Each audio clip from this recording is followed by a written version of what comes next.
Welcome to the Herb Doctor podcast with Dr. Dilis Clare and myself, Catriona Hegarty. Good afternoon, Dilis. How are you today? Couldn't be better. Great.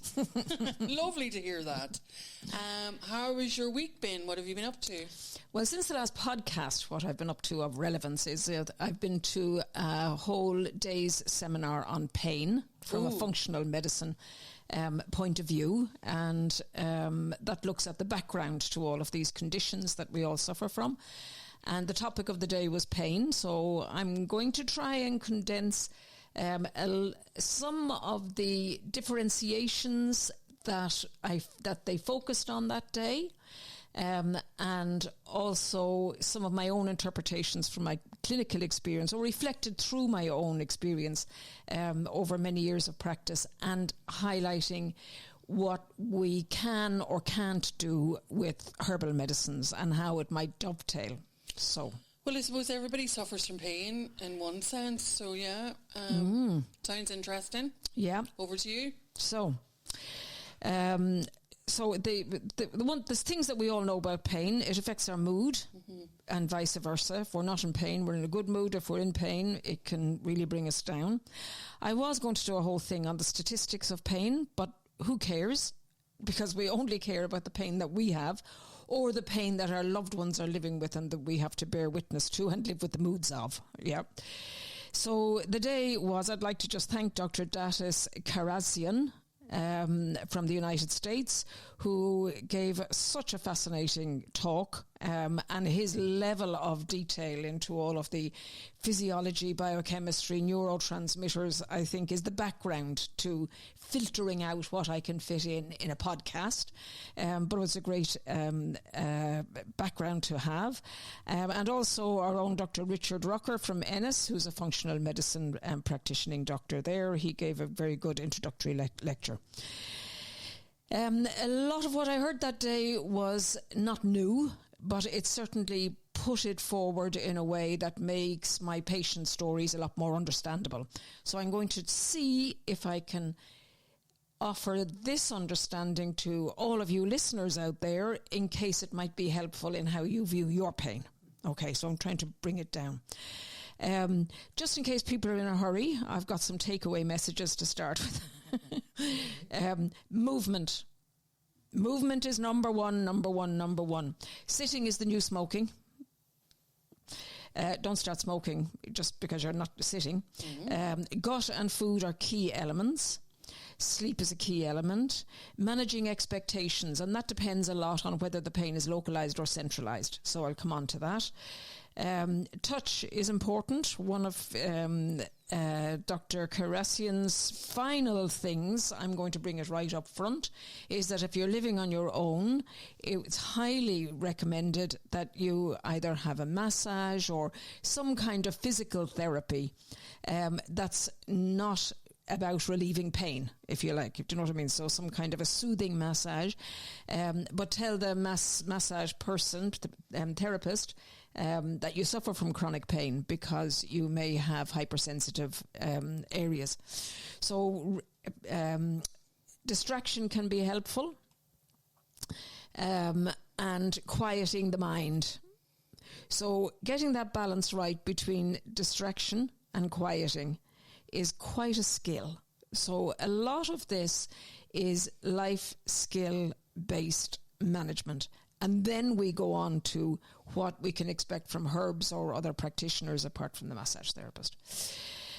To highlight the food, if you have poor digestion, and this means that if eating a meal has any other effects than not feeling full, when you get up from leaving the table, the only thing you should feel is not full. If you're windy, bloated, brain fog, any of those things, it means that you need to pay big attention to your gut function, okay? And that will be a big help for pain.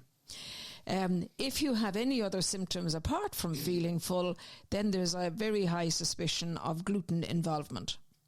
Sometimes it's gluten, sometimes it's wheat. So there can be some ways of figuring that out. Another one I add to this is vitamin D. Vitamin D, response of pain reduction management with vitamin D depends on whether you're deficient or not. There's very reasonable evidence that if you're deficient in vitamin D, taking supplements of vitamin D in order to reach an empowering level, right, would be helpful. So it's best to have it monitored, and if you're below 50, and some people are below 30 nanomoles per litre, then that's deficient. And what you want them to be is above 75 and be lower than 125.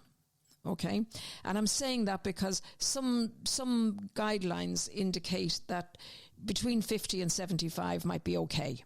I don't think it is for people in pain, because you want to make sure it's the optimum. Okay. Also for other reasons, but I'm concentrating on pain for the minute.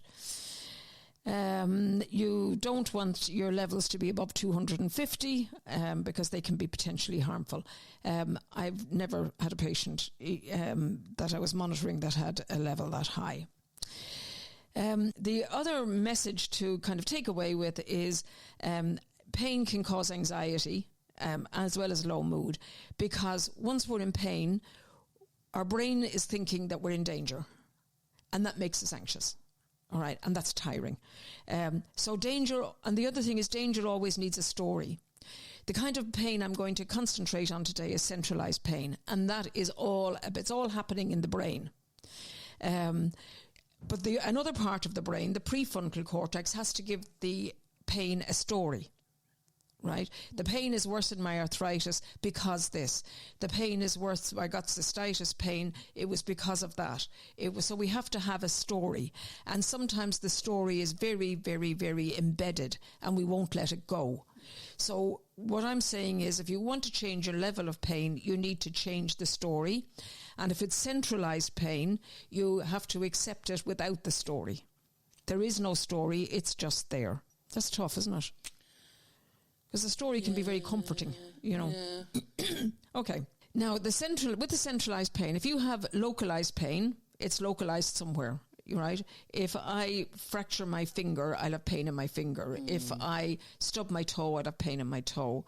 If I burn my thigh, I'll have pain in my thigh.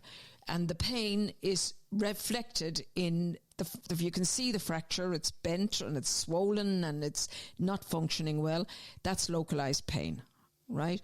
If I've got pain in my gallbladder, it is under the right side of my liver. If I've pain in my appendix, I get pain down on the right side of my abdomen. If I have a toothache, I have pain in my tooth. And that's usually acute inflammation. And when you treat the localized pain, or it heals, or within the usual period of time, end of story. Right? And one of my conclusions with all of this is that if you've got an acutely painful condition, treat it early and treat it well. Right? You want pain relief so that this doesn't become chronic. Okay? Yeah. So you look for clues in the clinical findings, a description of the sensations, and also a history of trauma. And then some investigations can offer clues in monitoring. Like if you've got pain low down on the right side of your tummy and you've got a raised white cell count, you're thinking, right, that's likely to be appendicitis. If you've got a fracture on your x-ray, that's likely to be. With centralized pain, there's no test. There's no x-ray. There's nothing to kind of go, oh, there it is. You know, where you feel the pain depends on which parts of your brain are zapping. Yeah? Yeah. When we're in pain, we feel helpless. We feel alone. We feel isolated. We feel that our pain is unique and that nobody else's pain is the same. But we're so centrally focused that it's only the pain that matters. Yeah. So it's and it affects work, sports, a consistency of how we do anything. It affects our life planning. You know, our sons getting married the third Thursday of next month, do I know if my pain, which recurs and is chronic, will I be able to go? Will I be able to go to a wedding, a graduation, a christening, whatever it is happening in the family? Will I be able to meet my friends, to go for the swim every Tuesday? You know, it's very disheartening. It takes a reimagining of our lives. It also sounds like, and it feels that it's limiting you doing stuff by using that example of going to a wedding. Yeah. That you feel that you can't go, or it's stopping you from going. And then there's a vicious circle because you get anxious about whether you can't go, and then anxiety makes it more likely to get the pain. So it's what can we pull back from all of this? The other thing is people don't understand. You're the walking wounded. You're the disabled without the crutches or the wheelchair, you know. You should see Kat's eyes. Her eyes are going up to heaven. So invisible disability, and that can be a lonely place to be, and you can feel very vulnerable in public. You know, vulnerable is a good word, isn't it? Yeah. Okay. So when you're thinking about pain, you're thinking about, is it the nerves, is it the bones, is it the ligaments, is it the tendons, is it the organs? Like, that's one way to think about it. Okay. And then how is it manifesting? And why, if it's not healed according to the usual inflammatory cycle of injury, inflammation, rest, bruising, you know, and then settling, if it's not settling and it's becoming a recurring thing, why is that happening for you, and how can you manage it better? This can be, like, one example is somebody might have arthritis and they go and have knee surgery. The knee surgery went perfectly smooth and it's a good recovery time. You heal. 3-4 months later, you're walking with the stick, then you're walking without the stick, and then it's a lot better than it was before the surgery. People whose osteoarthritis pain becomes centralised, everything went perfectly, the knee fits beautifully, it's not caused any reaction, and yet the pain persists. It's because the pain is no longer coming from the knee, it's actually being generated in the brain. Yes, okay. And this can be very confusing for patients and for doctors. And there's no way of knowing whose pain is centralised and whose isn't. The only way to treat it is to replace the knee. But then afterwards, you know, if it's still painful, you don't want the knee surgery to be repeated because the pain won't go away by repeating the surgery. That's what I mean. Okay. Restoring quality of life is possible. Healing is possible. Healing is possible by modulating. Okay. So harm reduction, prevention of escalation, and gradually down modulating the trigger responses from the brain. And sometimes the thing that's most resistant to change is the narrative. Okay, so the pain is just the pain. It's not a danger. You're not in mortal danger. If you walk and you feel pain, that won't make the pain worse. Confidence is another thing. If you trip over something, anybody can trip over something, but because you're in pain, you blame the pain. And then you stop exercising and you stop moving. All right, another wave of the hand from Kat. I was thinking of you because Kat does have chronic pain. I have chronic pain. I get up in the morning and it's hippity-hoppity over to the bathroom and onto the yoga mat. And when I'm on the yoga mat, it's, oh my God, and then I'm going, this is pain relief. This is not yoga for quieting the mind. This is actual pain relief. After 15 minutes of yoga, I'm fine. And the rest of the day is fine. But that's another kind of pain, which is the fascia pain around the muscle fibres. And I've had it since I was 35. I can remember when I was 35 thinking, Jesus, how will I be when I'm in my 60s and 70s in pain? You're right. I was right. Let that be. If you're having pain when you're peeling potatoes at the sink and have to lean on the sink, you need to do yoga now. Right, if you're 35 or 40, and I wish I had known this. But anyway, so for centralised pain is the hardest to address because we don't know much about it. It's always associated with chronic fatigue and brain fog. So chronic pain is when pain has no localized features. It's a particular sensations are associated with it. It's either recurrent, variable, but a lot of the time is nearly always there, and is associated with all these features. And many of the amplification factors can be reduced by lifestyle and herbal medicines and acupuncture and loads of other things that I'll come on to. Analgesics, anxiolytics, sedatives and antidepressants. These are very valuable drugs, right? But this is the worst case scenario for them because they don't resolve anything and the pain doesn't abate. As soon as you stop them, the pain comes back. So the pain is just the pain, and I'm a coward. I hate pain. But this is when you've tried everything else or in accompaniment with other things so that you can gradually reduce the drugs as a possibility. All right? As everybody knows by now, this isn't ideologically driven. This is because a lot of the drugs have long-term side effects. And when things are chronic, you're most likely to be exposed to the ones, to the toxic effects over a long period of time, and that's to organs. All right, so I'm not being dismissive of pain. I'm not saying that I'm not sympathetic. And the biggest thing is this pain is not imaginary. If you're feeling like, oh my God, am I being over dramatic, or is this my own doing? Is this in my head? People keep thinking things are in their head, but in fact they're in the physiology, biochemistry, cytokines, all of that.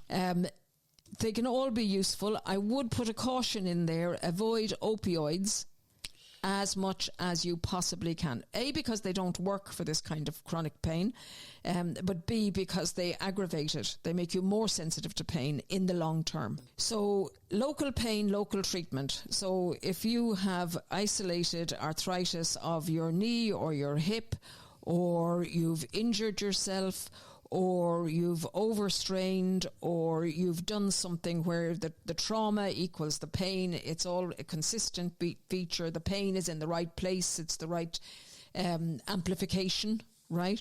If all of those things are there, that's local pain, local treatment. You can take painkillers, take enough painkillers to kill the pain. If you've got a fracture, don't be in pain being stoic. You don't want this pain to become chronic.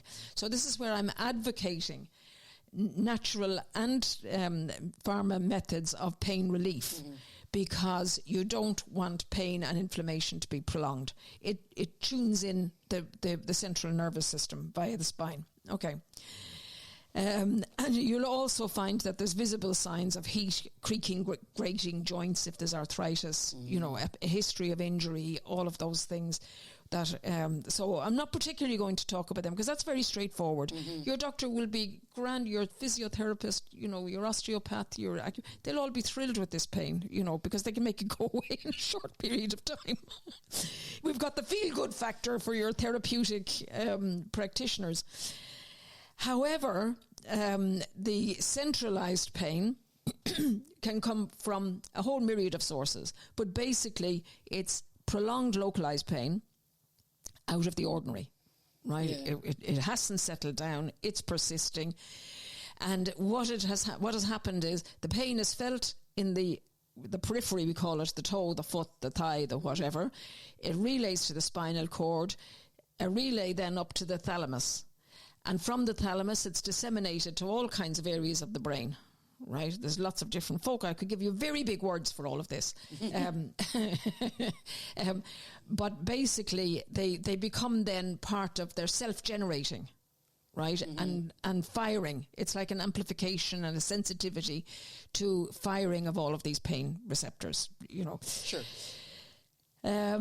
So to understand this, we need to think about how the nervous system works. Okay? So how does the nervous system work? Tell me. All right. It's like, I had to change this analogy.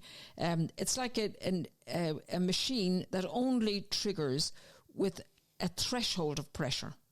You know, anybody who's used a dishwasher, and I'm sure most people have by now, you push, and then it goes, and then the water starts flooding in. That's what a nerve is like. It's an on-off. You push nothing, push nothing, push nothing, push. The whole electric system starts and the valves open and the water. So it's an on-off mechanism. It either fires or it doesn't. Okay? And it fires according to the threshold. And you very soon you know exactly what the threshold is, and you do it on automatic pilot, and you just go and the machine is on. You're not thinking about it. You've already tested it 50 times and you know exactly how to do it. So it's an automatic pilot. So when you've practiced the pressure on closing the door, when enough force is applied, and you get to know what suits you. But what happens with the centralized pain is that you only have to barely touch it and it goes and it all starts firing. Do you get it? It's a threshold. Yeah. So this is an electrolyte effect. You get a massive surge of electrolytes across the cell membrane, right? And zip, off goes the nerve transmission.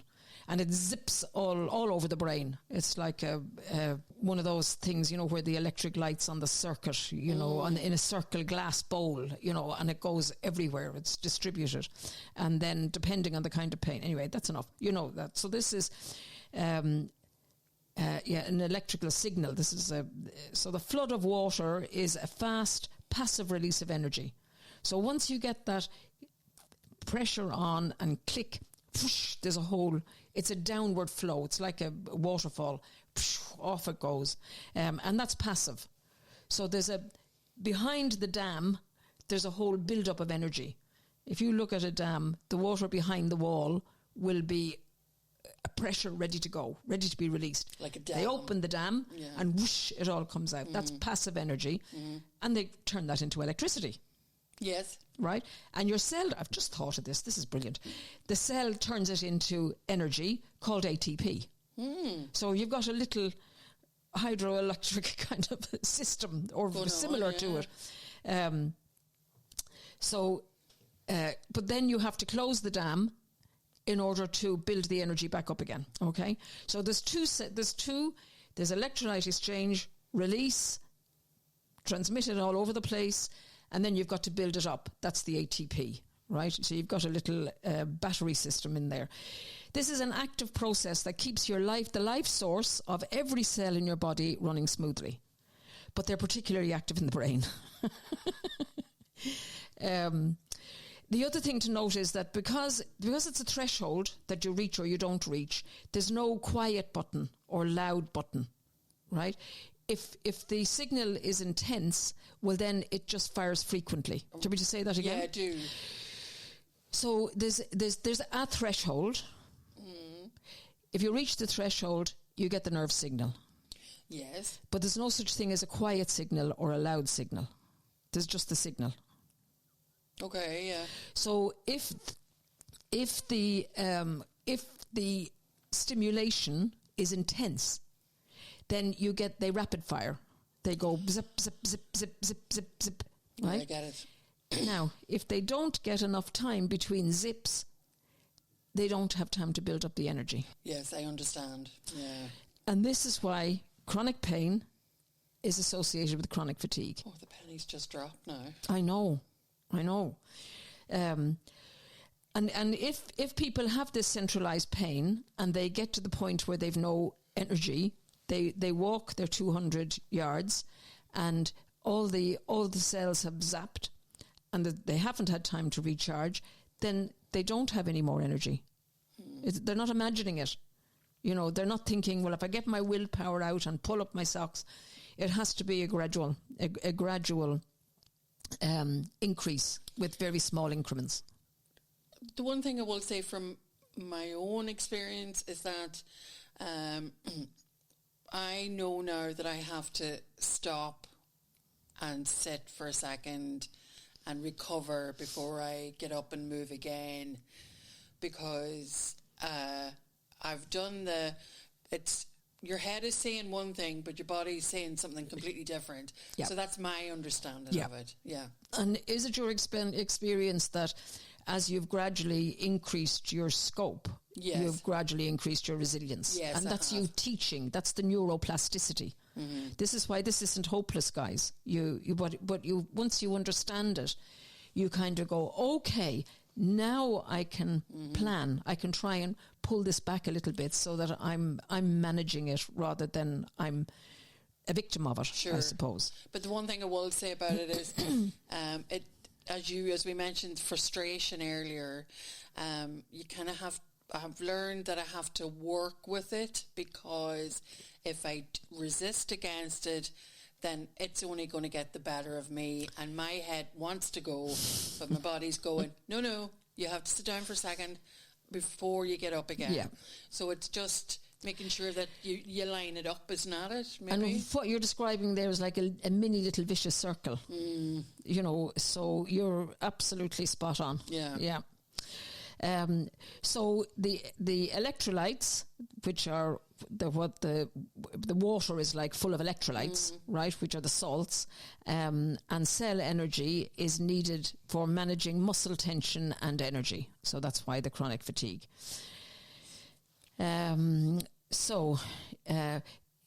Centralized pain is like turning down the volume of your threshold. Your threshold is signalled at much lower. Like, all you have to do is tap the dishwasher button and off it goes. So every time you brush past it, you're going, off goes the dishwasher again.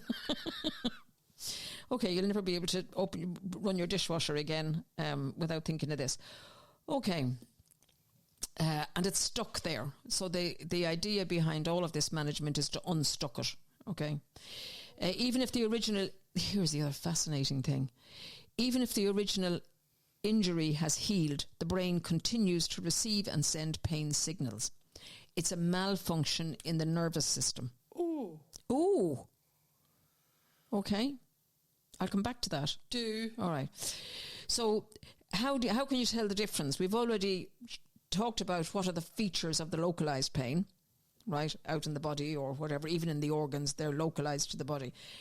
Central pain involves changes in the way you feel pain. So where it hurts, the location of the pain depends on the affected part of your nervous system, not your body.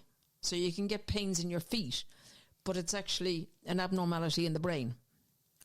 A particular area representing the toes. Ooh, okay. Right, okay, I got it, yeah. When it hurts, it's usually constant, but it can come and go. It can happen without something happening to your body that would cause the pain. So there you are, living your best life, and the next thing, oh my God, this pain is coming back again, right, and stopping you, and you can't rely on your body and whatever. Even though there's no new injury, no aggravation of a past injury. The intensity of the pain can be moderate to severe, but it can be variable. It can be anything, mild, moderate, severe. It can alter your sense of touch. Sometimes somebody can just lightly push against you, and the next thing, the pain starts off. Oh, right. Okay. Yeah. It can also cause numbness or sensations like tingling or pins and needles. Okay. When it starts, it can start within weeks, months, or even years of an illness, injury, or another related event. How amazing. Yeah. We truly are remarkable. Pain might be more intense if you're cold, upset, stressed, or startled. Right? The level of physical activity can also affect the pain. And that's another reason what you're describing. The other interesting thing is that people who have centralized pain like this often have a higher threshold for localized pain. Right, so that's a very interesting. Descriptions are things like burning, sharp, stabbing, itching, severe itching, painful numbness or tingling, deep tissue or muscle pain, aching or intense pressure, cutting or slicing. So they're very dramatic. Right, yeah. As you can imagine. Sounds like right. That.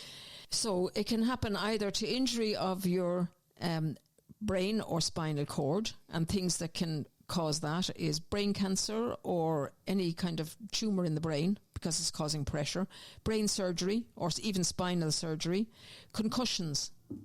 This is one of the commonest one. The lecturer said that people, you ask and they say, are you sure you never had an injury? And they kind of go, well, there was the time that, so concussion can have a lot of problems, even with the latent period, and any kind of traumatic brain injuries, falling off ladders and all that kind of thing. Degenerative or inflammatory conditions like multiple sclerosis or Parkinson's disease affecting the brain or the spinal nervous tissue. Epilepsy and non-epileptic seizures. And this is something that's kind of a feature of a very close member of my family. Infections, spinal cord injuries and stroke. Some people, not everybody who has a stroke gets this, but some people do get pain after a stroke, and it's very hard to manage. You can also, as I say, get centralized pain if you have any chronic pain localized to other areas of the body. So localized can become centralized. Fibromyalgia is a central pain disorder. Myofascial pain. Now, this, preparing for this podcast, sent me down a whole thing of myofascial pain.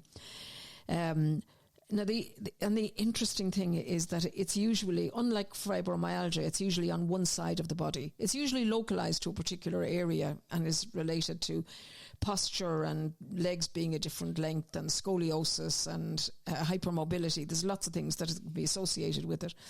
But it's nearly always down one side of the body.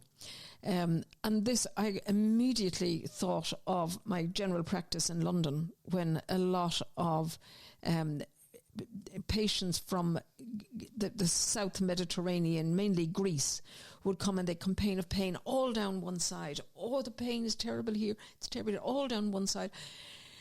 And I don't think I've ever, until preparing for this podcast, realised that this is actually a feature, or maybe it's been described since. There's so many things been described since I started in medicine. But it certainly didn't register with me that they were put down as being heart sink patients. Because they would keep coming back with this pain. As I say, your practitioner of any description is not going, oh, yippee, we have a case of centralized pain syndrome, because it's so difficult for patients. And it's so frustrating for practitioners. We only want the patients that we know we can treat and send and go away happy, But this is long-term mentoring and encouragement and compassion, even when it doesn't get better for a long period of time. It's managing. It's about managing expectations and then managing what the patient can do within the expectations of what can be changed. So myofascial pain, if it's just a localized myofascial pain in response to a particular repetitive injury or dislocation, or musicians get it as well, because they're constantly doing, particularly guitarists will have a particular kind, flautist will have another kind. So it's very common among musicians. But if it goes on to the trigger points, then triggering distal parts of the body not related to the injury, then you've got a centralized pain. Irritable bowel syndrome can involve dysfunction in how the central nervous system processes signals from the gut. So there's nothing actually wrong physiologically with the gut, but the relationship to the brain is amplified. Chronic low back pain, which would be my one, long-lasting lumbar pain, can transition from a structural issue like a disc injury to a centralized pain condition. And this is further complicated by the fact that if you send anybody my age going down Shop Street, which is the main street in Galway, they would have disc prolapses and all sorts of things, facet joint degeneration and all on their MRI. But the pain is more likely to be centralized or needs to be considered as to whether it's centralized pain. Because the management would be different. Arthritis and rheumatoid arthritis and any of the autonomic painful conditions. Chronic localized pain can become widespread as the central nervous system starts amplifying the pain signals. And I've seen that in patients who have very minimal joint involvement, minimal joint swelling and whatever, but all happening in a pattern and inconsistent with the blood tests for an autonomic nervous system, but the level of pain is out of sync with the presentation of physical symptoms. So that was interesting. Endometriosis and chronic pelvic pain. Recurring long-term pelvic pain can lead to both peripheral and central sensitization over time. And this is particularly important because endometriosis can take 5 or 7 years and be very severe by the time people actually get to have a laparoscopy. And by then, the pain may well be centralized. And so they have the hormone suppressant therapy and they have the surgery, but the pain persists. Okay?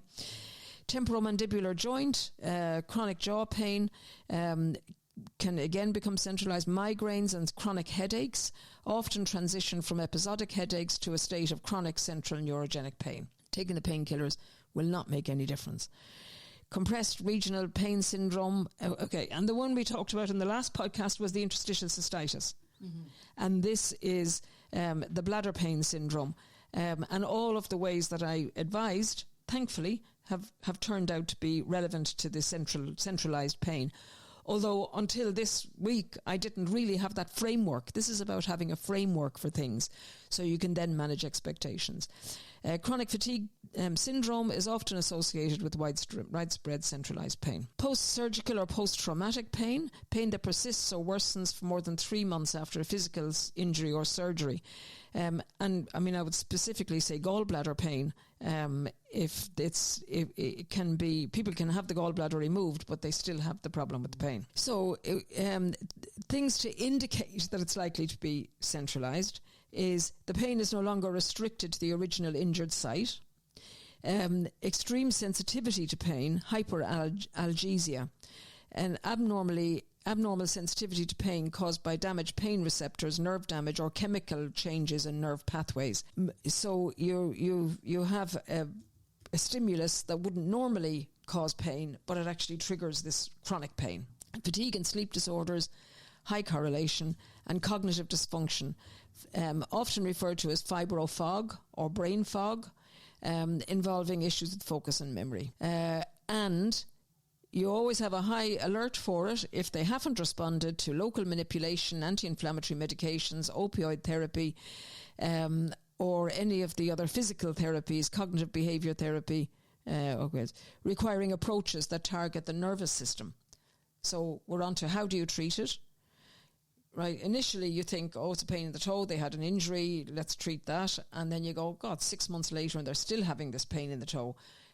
And the equivalent for any other condition, then you go on to treating the nervous system, not the toe. Got it? Got it. Yep.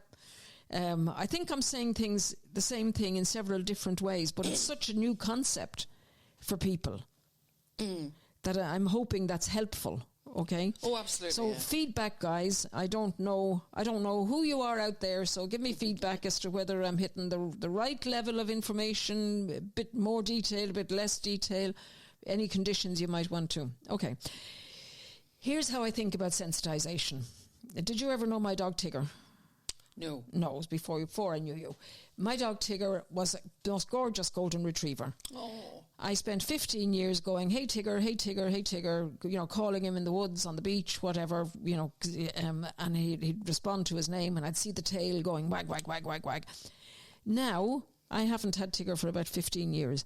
I can see a golden retriever when I'm walking the prom or in the woods much sooner than everybody else. I'll be going, oh, look at the golden retriever. Oh, look, it's just so gorgeous. Because I've sensitized. My brain has imprinted those signals, that bushy tail, the colour, the lopey kind of, I can see the whole thing just is in my brain. So other people don't see golden retrievers the same way I do. I've trained my brain to see golden retrievers. So that's, instead of that being a thin wool thread of wool, I now have a thread of rope. Okay? Or instead of a fishing line, I made the fishing line into a piece of wool. And I made the piece of wool into a thin rope. And then I made the thin rope into a thicker rope. So it's more sensitized, right? And that's what happens with the pain. That's the mechanism of action. Yeah. The more you concentrate on the pain, the more attention you give it, the more you stroke it and mind it and, think you're doing all the best things, you go to bed with it and you kind of think, oh, that's not going to help. So you want to take the focus off the pain. Mm-hmm. You want to train the brain to do the opposite. You want to train the brain to make the rope into a thinner rope and a wool skein. What do you call a piece of wool? Anyway, a length of wool, and then into a fishing wire size or a thread size, right? Which would be the usual, right? But how long did it take me to develop that sensitized awareness of golden retrievers? 15 years. I would say that most people, by the time they are going to the chronic pain clinic or experiencing the chronic pain, it's been a long, long time. Recovery is a long, long time. Okay? Yeah. Now, everybody is different, but there is... it's neuroplasticity that developed that, and you use neuroplasticity to shrink it. Okay? But not today or tomorrow. And it's not something that somebody can do for you. It's something you have to do for yourself.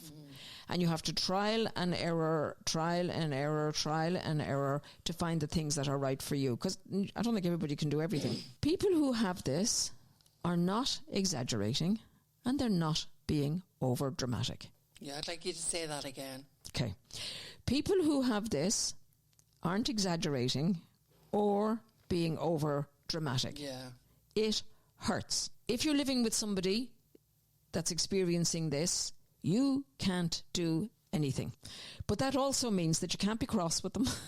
You can't be. Yeah. All you can do is say how it's affecting you. I find your low mood to do with pain difficult to deal with. I find this. You have to speak with the I word. All right? And you can be curious. You can ask. You can facilitate, you can, build a ramp, if that's what's needed. You can, help in structural ways. You can understand that by 6 o'clock they've had it, they're done, they're gone to bed, and sometimes you don't need to go to bed that early if you've been doing the work all day. This isn't about never going to bed either. So you don't take on, see, most of us, if we see somebody in pain, we want to help. And if we can't help, we can feel rejected. So a lot of this is all the people around you need to just kind of go, that's what Harry needs, or that's what Marianne needs to do, and whatever. And that's fine. They learn to manage and they take part as much as possible. They do what they can. So I think that's really kind of, it could be very helpful to people who are in the immediate circle of somebody with pain. And they can give a hand massage, a foot massage. They can, sing. There's things that you can do. Singing is a great distraction. It's one of the best. Mm-hmm. The arts, any kind of involvement in the arts is fantastic. And apparently there's a whole lot of evidence. Being in green spaces will help, just in case I forget to mention that at the end. Okay, we're on to the management. So another way of looking at this is, I've mentioned the distal nerves go to the spine. Right, your stub toe pain fibres go to the spine goes to the thalamus, and the thalamus then broadcasts. I read that word and I thought, that's lovely. That really, and Kat is all into her radio performance career. She's, moving forward now. So what we're doing is we're broadcasting it around the brain. If you have a leaky thalamus, all right, you've heard of leaky gut. Mm-hmm. I would say leaky endothelium, leaky blood-brain barrier, all of these barriers. These are another whole podcast, guys, where toning all of these is very important. Leaky. Anyway, so if you have a leaky thalamus, that's one reason, one of the ways of visualizing that these signals need to be calmed down. This is kind of like a central focus of it, because they can amplify the signals before they even reach the consciousness. these can also be affected by social pain like rejection, isolation, and an absence of physical touch. All right. So think of the thalamus as a major train junction where the impulses are then broadcast. So if you think of it like that. Okay. So it's not how much pain you have, it's how much it bothers you. So you manage how much it bothers you. The other thing that centralized pain can do is that it can amplify the sensations from our organs, like the digestive system with the irritable bowel syndrome and the painful periods and all of that. It's like it amplifies all of those things. And we will get on to, this is now the good news. Do you want to? Okay, I think it's definitely time for the good news, isn't it? We do have our own pharmacy. There's a critical area in the brain, midbrain, for pain modulation. All right, modulation is it can alter it up and down. So, of course, we want to modulate it down because the body is always looking for homeodynamic balance, where everything is balanced. So it can send signals down the spinal cord to physically block pain messages before they reach the brain. And the body's natural opioid system, any clues, any ideas? We have natural opioids called endorphins. Oh, in our brain, yeah. Yeah. So this is what they do. They can calm down these pain signals. So any ways of upregulating these down regulators. You think of an escalator going up and down, you want to emphasize the down one.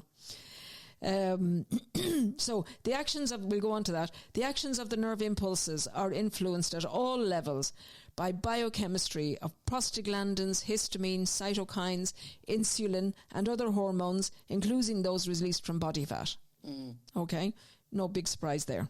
Okay? And vitamin D acts like a hormone. Now, in there, I've kind of put about 3 hours of lectures, all right? So anything that affects inflammation in the body in general, these are all allergies, immune system, endorphins, inflammatory cytokines, we all know them since COVID, insulin, all the other hormones, thyroid hormones, big one, thyroid hormone. So... and the other thing I'm going to put in, just because this is interesting, loss of body muscle mass can increase sensitivity to pain. This may be a long-term concern for people who are on the GLP-1s. They're immune biological agents. Now, this relatively affects people who are not that heavy, who just want to slim down for social anxiety reasons usually, and I'm not dissing that. Vanity is very important, but they are likely to have an exaggerated muscle mass because they don't have a huge amount of fat to shed. They're more prone to losing muscle mass, and if they lose muscle mass more, relatively speaking, then they are more likely to aggravate any centralized pain. So if they have fibromyalgia and they lose this muscle mass relative to fat stores, then they're not heading in the right direction.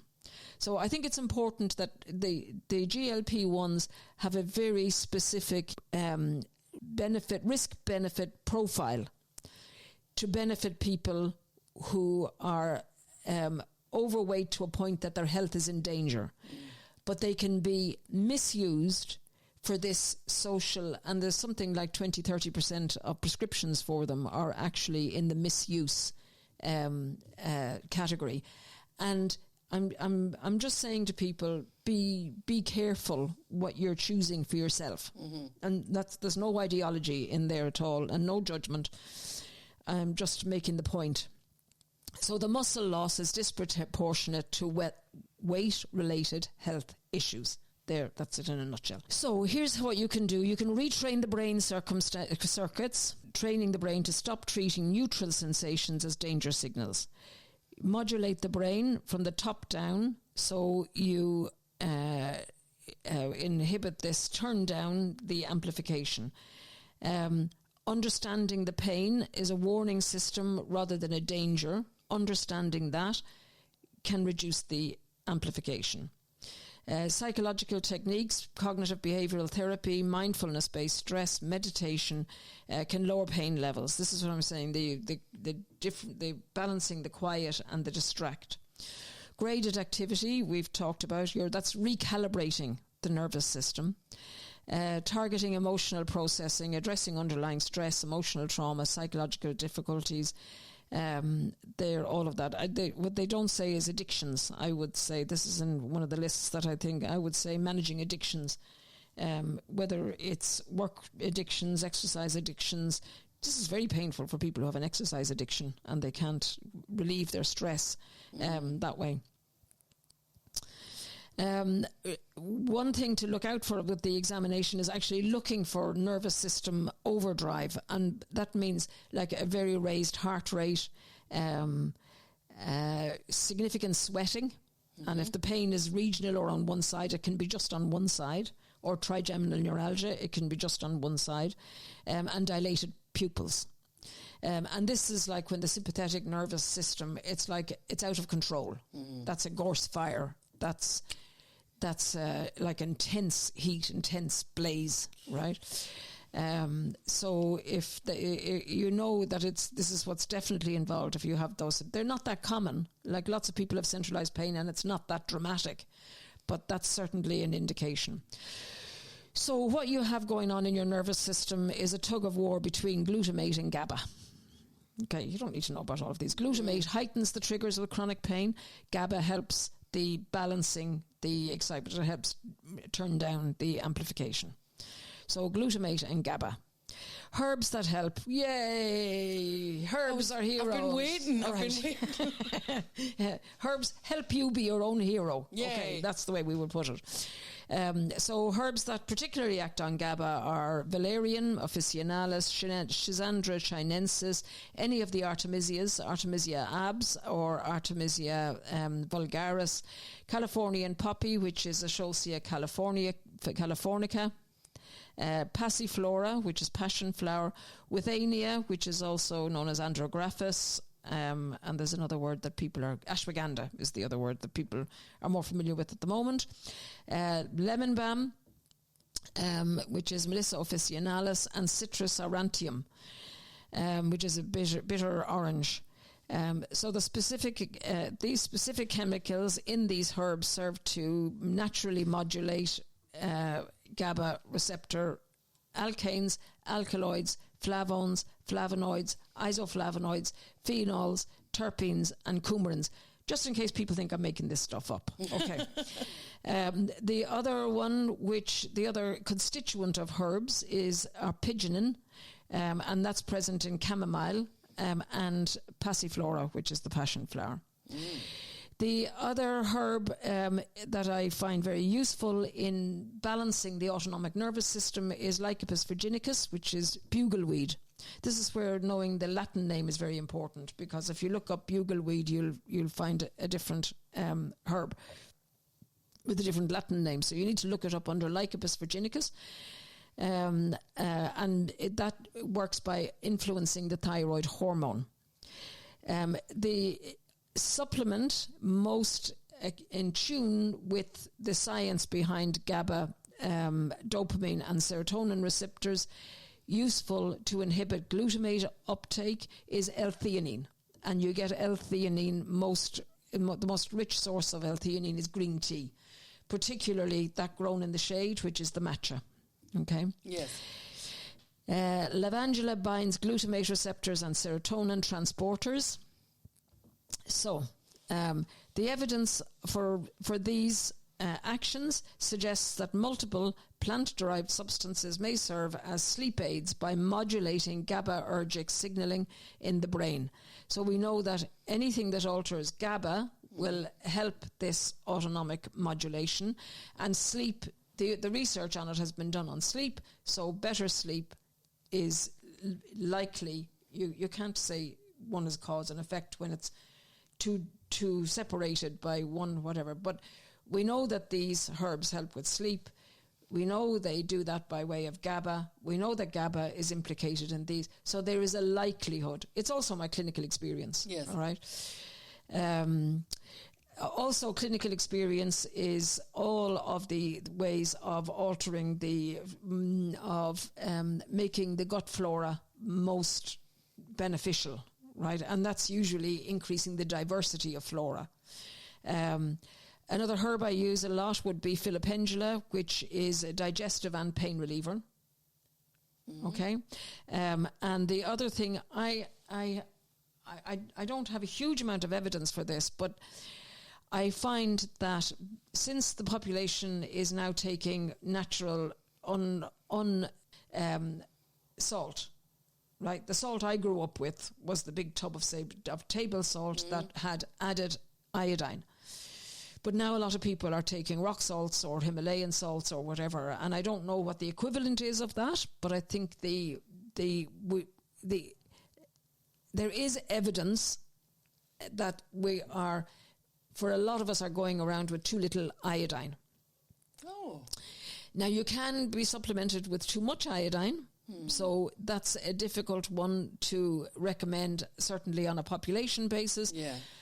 But I've no hesitation in encouraging people to eat seaweed as part of their diet. Yes. Because that way you get fibre, sea minerals, including iodine, when a lot of our fruit and vegetables are grown in soils that themselves could do with re-fertilizing and improving, right, in terms of their microflora. So another one of the things I suggest is seaweed in the diet, and also nigella seeds, because they're essential fatty acids and anti-inflammatory. So everything that's anti-inflammatory, all right? So we have a high suspicion of gluten involvement if eating a meal, particularly that contains cereals with gluten in it, leaves you anything except replete, right? Satiety. People have all this stuff about eating without mentioning, do you feel full? That's the function of your food, is to feel full. That's it. It doesn't... There's no other magic ingredient. So you want to do everything that you've heard, seen, that I might talk about again on gut microflora. Movement, especially nervous system balancing movements like Tai Chi, yoga, Qigong, but they're quite likely to need to be adapted and to do it very slowly. There are programs, particularly for recharging and using this neuroplasticity. Quieten and distract life routines. Vitamin D, monitor if possible. Taking care of the circadian rhythms, especially sleep. Taking care of period cycles for women who are in their fertile years. Again, I'm sure I talk about that when I talk about the premenstrual. Food is seaweed in the diet. Also sage, garlic, nigella seeds and fibre. Any issues to do with insulin include fenugreek, or hormone balance include fenugreek, seeds. For epilepsy that's refractory to treatment, or if somebody is engaged is keto diet, unless it's a centralized brain injury pain, so anyway, it's so difficult, and it can mean mentoring, and it needs to be by way of blood tests. So the evidence is specifically for refractory epilepsy. People use keto diets for all kinds of other things. I'm not talking about those, but that's where the evidence is. Acupuncture helps treat centralized pain by modulating the nervous system, reducing hyperactive brain pain circuits, and triggering natural pain relief. Research shows that it reverses central sensitization by inhibiting neuroplastic state changes. I didn't get a chance to reduce all of that. Sorry about that.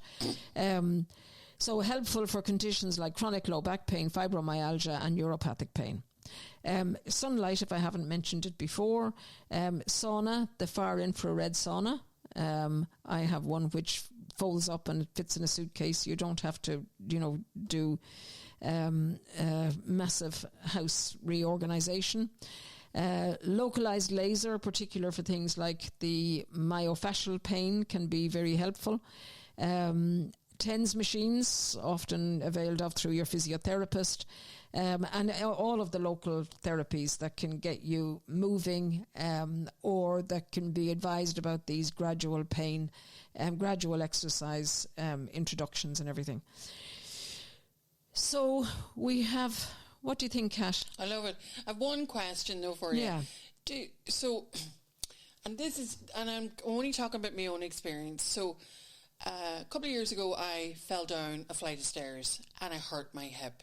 Now, the pain and the injury healed, but there would have been other occasions where frightening things happened to me, and all of a sudden the hip got sore.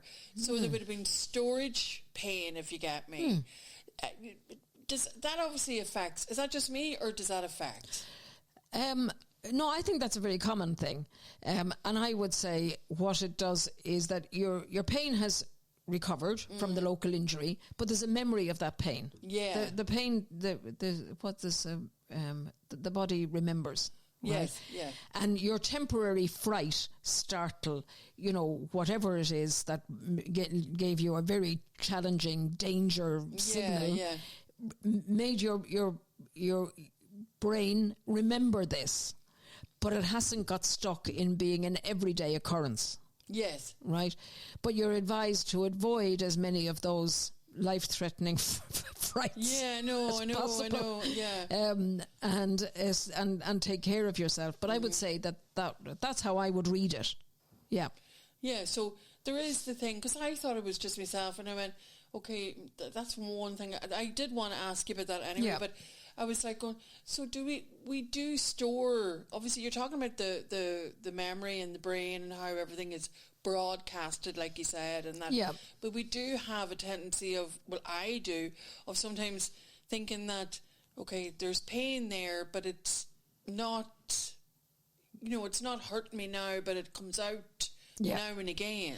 And the important thing with that is to go, this happened to me, it's re-triggered this, it's not a reason to stop walking. Right, okay. It's not a reason to lose my confidence. Yeah. It doesn't mean anything. It doesn't mean I'm in danger. It just means that it's remembering. Yeah. That's that was really helpful. Yeah. Because and all of these things, there's hybrids between localized pain and centralized pain. Yes. I'm making it sound like it's clear and cut. Is there anything in the body that's divided by sharp lines of whatever? Some of these things, like the localized pain, can become a hybrid. So you're describing like a hybrid there between the localized. But if you trigger things, it can become centralized. Sure. But thankfully, it hasn't gone on to be that's not a recurring pain thing. But recovery is possible. Oh, absolutely, yeah. It just was just interesting just to kind of find out if it was just me thinking about it a bit too much, or is it actually there? Is it actually? But it's more. What you're saying is it's coming more through into the brain, really, and it's a registered thing. And so I get it. So thanks for answering that. Yeah, I appreciate that. It's a great question. And please send in any of your questions. Yeah, we'd love to hear. That would be good. Yeah. And you have the email up, do you? Yes, everything's there. Everything's there. All the information's on the podcast, all the links, everything's there if you want to get in contact with us. That's it for today, is it? I would say that this is an indication for seeing an acupuncturist and a herbalist in my field of work. They're the ones that I would be doing. And then there are various, people have found various programs, and I can discuss anything that people are trying for themselves. I often act as a sounding board, and your herbalist, if you've got one local to you, would be, right, what have we tried? Let's keep the ball moving up the hill, up the incline, if you know what I mean. That's it's very, very difficult to manage this on your own.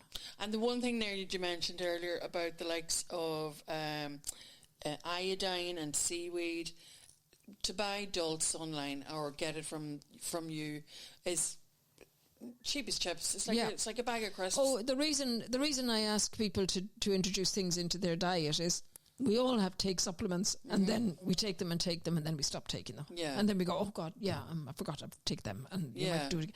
Whereas if you've got it in your kitchen, you put it in with your sautéed onions and your other and your other spices, then it's a habit. Yeah. It's, you think that's part of what I do. And you could throw it into a salad or something as well, which is so good. Because the one thing I will say, remember years ago growing up, my parents had it all the time. Yeah. Do you know what I mean? They were used to eating it. They ate it. It was just like a bag of crisps. The dulse. Yeah. Dilis or dulse. Dulse, yeah. It's more like a bag of crisps to them more than anything else, really, But there's bladder rack, there's whatever. We live by the sea here, and I tell people to go and harvest it and dry it and snip it up and throw it in. Yeah. Yeah, brilliant. Yeah. Okay, that's all for today from this episode of the Herb Doctor podcast with Dr. Dilis Clare and myself. We hope today's conversation gave you some insights and understanding into pain and supporting your well-being naturally. Thanks for listening, and until next time, take care of yourselves. And you can find us all on all platforms of social media and get in touch. We'd love to hear from you. Isn't that right, Dilis? Absolutely. Okay, last word from you. Take care.